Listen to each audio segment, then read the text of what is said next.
Hey there, it's Kristen, and this month's Mystic Craft is a set of I Ching Stones. So this is a set of 6 stones that you can use to create hexagrams, and then you can look up one of those hexagrams on a chart and find your reading. So I am not going to go into a lot of detail or anything about the I Ching. There's a lot of information out there about the I Ching and different ways to get a hexagram, and lots of information about the hexagrams and how to interpret what you find. But what I wanted to do is just give you kind of a really simple method to create a quick I Ching system for you that might be helpful also for studying as well. I think it's great when you make something. I think that you learn it more. You can see it in a different way when you make it. Now, just to show you, there are 6 stones, and you'll notice that every stone has 2 sides. So there are trigrams on each stone, and so a trigram is 3. When we put a hexagram together, it's actually 6 lines, but hexagrams are actually just 2 trigrams put together. We have an upper trigram and a lower trigram, and that is what creates your hexagram. And so you'd look up in a chart, and there are really charts anywhere. I'm going to be using Benabel Wynn's, I'll say this is the book that comes with her class on I Ching. It's a great class. She always does everything really, really thoroughly and very comprehensive. And so you can just see this is all of the information that you could find in that book. And so each hexagram has a write-up about it.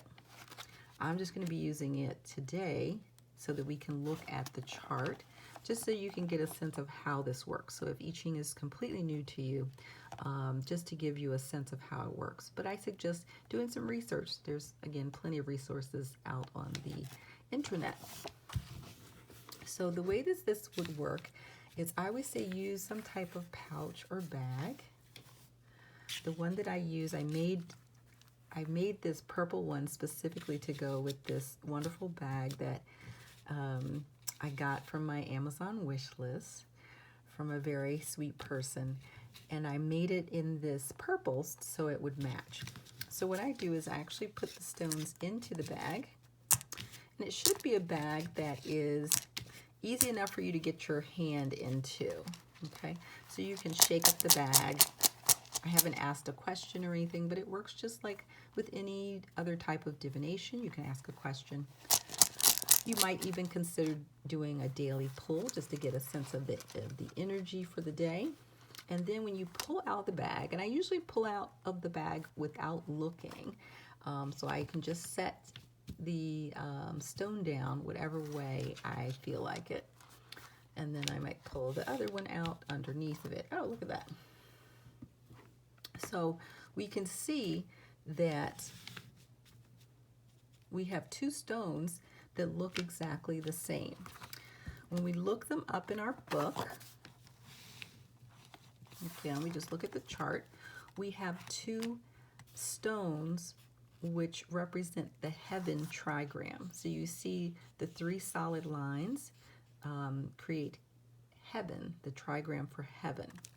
So the way that we would interpret this, when you look at your charts, you'll find a line of the 8 trigrams at the top, and then you'll find another line going down. So the upper trigram you look at from the top, and then the lower trigram you would find on the side. So in this case, we have heaven, and we want to go down and match it up with heaven. So heaven is at the top, and heaven is on the bottom, which brings us to the hexagram 1. And so we would look that up in our resource.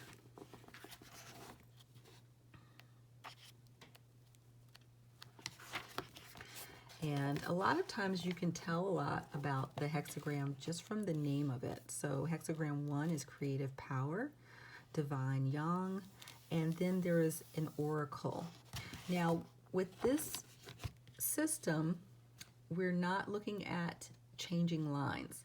So we wouldn't necessarily be using the lines. We would just be using the information from the general oracle. And I think that Benebell has a lot of information in that section. Sometimes you'll find resources that don't give a lot of information. Most of the information is in the lines.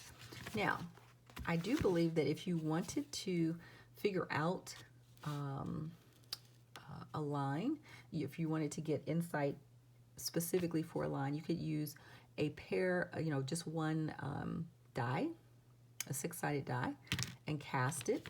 And then you might look up hexagram 1 with line 5. And then you would go to that page and read the 5th line and get the insights on the 5th line. So that's another option if you want to do that. But I really wanted this to be a very simple way just to kind of be introduced maybe to the I Ching and just get a sense also of those trigrams. So I've been studying I Ching off and on for at least 20 years. And for me, one of the issues that I have is that I have to keep looking everything up. I want to be able to look at these and know what hexagram that is. This one's actually an easy hexagram to remember, but it's difficult. You really have to just look it up. And then I have to rely on someone else's meaning for it.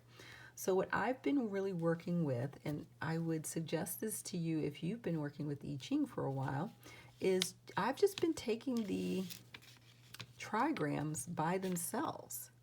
I've just been looking at them on an individual basis, trying to understand them, because they are the foundation for the hexagram. So I think it's really important to understand the energy of each trigram, and then how does that energy shift when it's at the top? How does it shift when it's at the bottom? I tend to look at the lower trigram as self, the upper trigram as the environment, or the lower trigram as the starting point, and the upper trigram as the objective. So if you have already studied I Ching for a while, you might want to use these stones in that way as well. Sometimes I might just pick one trigram and look at that in terms of what type of energy is present.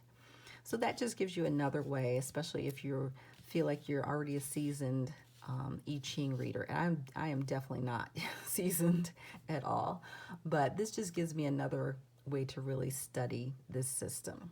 So, and I just want to go through, before I talk about how to make it, it's really, really simple to make. I just want to kind of go through what we've got here.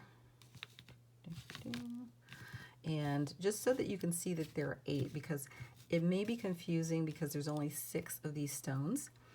But what you just saw really with the hexagram we just made, we have 2 images of each trigram that are the same. So we have a pair of the trigrams, because sometimes you'll have 2 trigrams together that are exactly the same, that make up one hexagram. So when we look at these stones, I'm just going to kind of show this to you really quickly. You can see these 2 are just one trigram, but we have 2 of them. If we turn them over, we can see that these 2 are the same. That was heaven, this is earth. I have to look them up in my books. I don't remember all of them.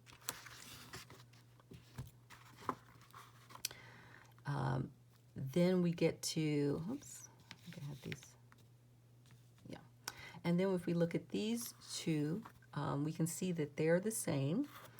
These 2 represent water. When we look down here, we can see that these two are the same, and these two represent fire. So we've looked now at 4. We had heaven, earth, water, fire. So now you might be saying, where are the other 4 trigrams? I'm just going to turn these 4 over so we can see what's on the other side. Okay. So if we look at these 2, we'll notice that those 2 are the same.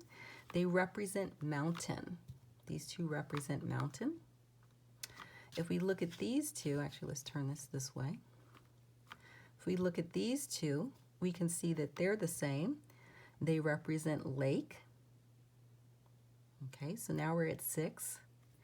Now what we're going to do is turn these upside down.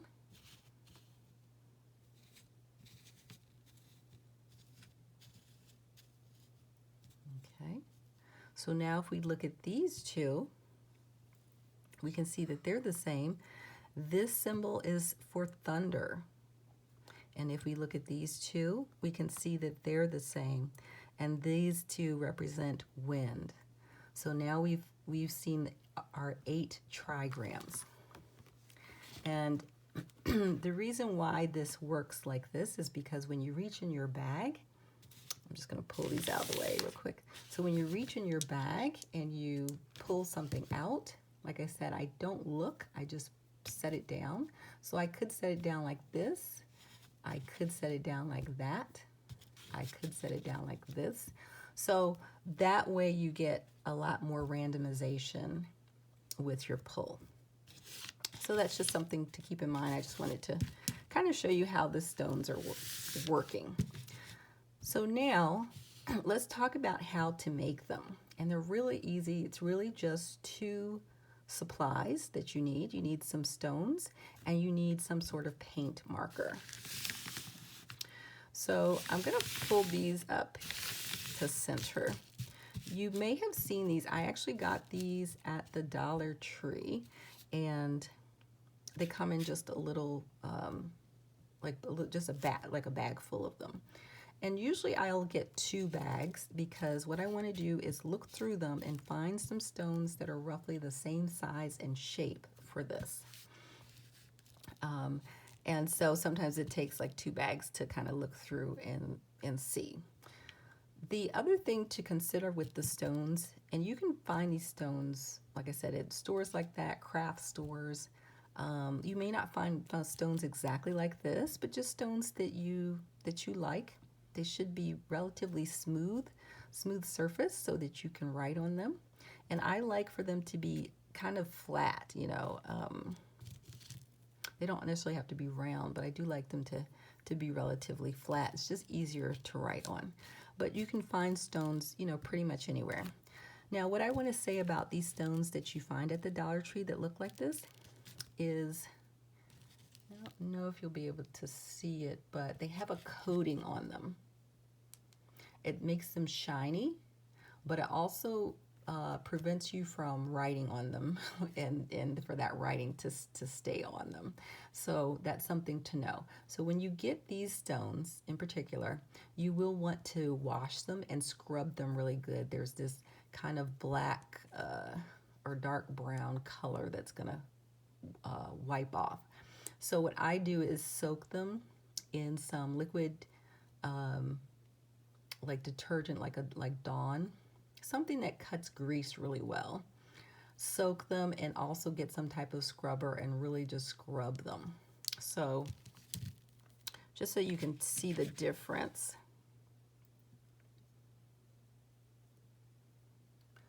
So this one has not been scrubbed. This one has been scrubbed. So you see that this is more of a gray color. This is more of a black, and it's got a shiny coat, and this one doesn't have the shine on it. So when it's like this, then you can write on it and the writing will be able to stay. I have had this set for a couple of years. I just keep it in my bag. I have never coated it. You can, of course, put some sort of coating over it. but I really have never coated it, so this is just the way that it looks, and I haven't had any problems with it. But again, you want to make sure that you get that that kind of glossy surface off of it, so that you can find a paint that will work over top of the surface. So let's talk about what to paint it with. So once you've got your rocks ready, you want something that is a paint marker. I really love using the Posca markers. This is what I used for this one. That's what I used to make these. But essentially, this is a paint marker. So this is another version. This is just one that I found at a craft store. And you can see it just says paint marker. And that's what it is. And these will write over things like rocks. Because a couple of years ago, I was trying to do some rock painting, and that's what I discovered. So you do need something like a paint marker that will write over top. And like I said, the Posca markers are really great, but you can use any type of paint marker for that. And so once you have it, you just want to paint, and all you're going to do is just draw the lines. It's just as simple as just drawing, just drawing lines. This was just drawing lines using a yellow color. So if you can draw a straight line, you'll see that some of these are solid lines and some of these are broken lines. And what I'll do is I'll put in the classroom just like a guide, just to kind of show you, once you get your rocks cleaned, what to paint on one side and then what to paint on the other side, so that you will have your entire I Ching set.